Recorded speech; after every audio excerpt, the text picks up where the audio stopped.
Australians are, I don't know in American terms, but it seems to be that we got that recognition of being good at the net, good volleyers. And I think that's something to bring back, for those Australian coaches on those even synthetic grass courts.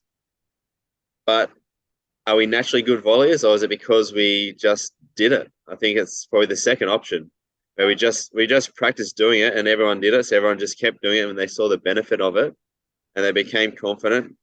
Bit of peer pressure helped them as well. So I think it's interesting how different types of people are more prone to want to be at the net.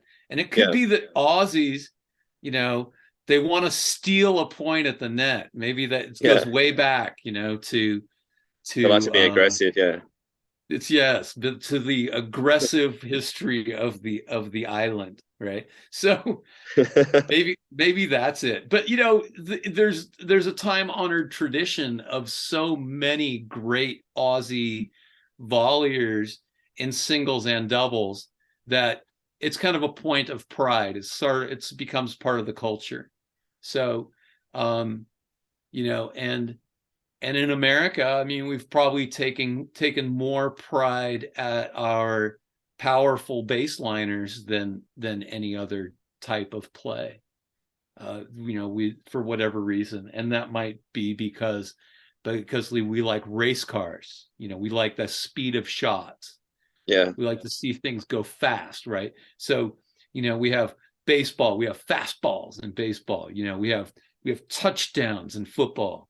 We have things where it happens fast, bam, suddenness. That so that when James Blake hit a 122-mile-an-hour forehand, which is almost perfectly impossible because you have to be standing like right here and you have to hit it exactly right and it has to be going perfectly that direction. I think that's the fastest forehand of all time that's ever been struck. But we love that stuff. I mean, I think it's part of the American culture. We have the Indianapolis 500. We have NASCAR.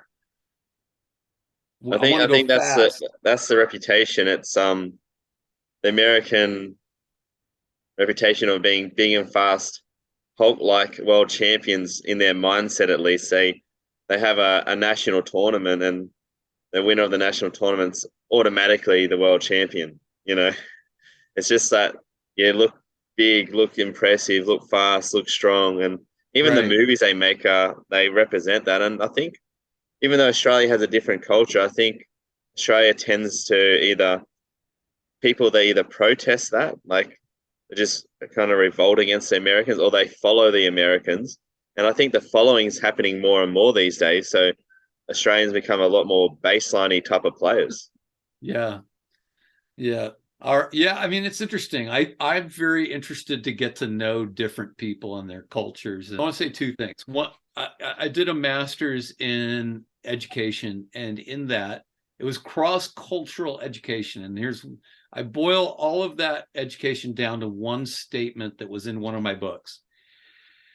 Everyone is influenced by their culture, but no one is bound by it. So if Yeah. your culture is telling you that you have a bad backhand, you can break out of that and have a better backhand. Or if it's telling you you can't come to the net, then don't let those people influence you that way. If you want to come to the net, you learn how to come to the net.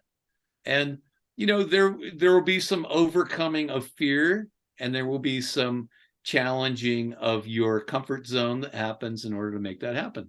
So anyway, those are the final things I want to say about that. And I think that's really good because that's if you can actually overcome those things, guess what? You're one of those rare people that have overcome it, and you've got that advantage over everyone else.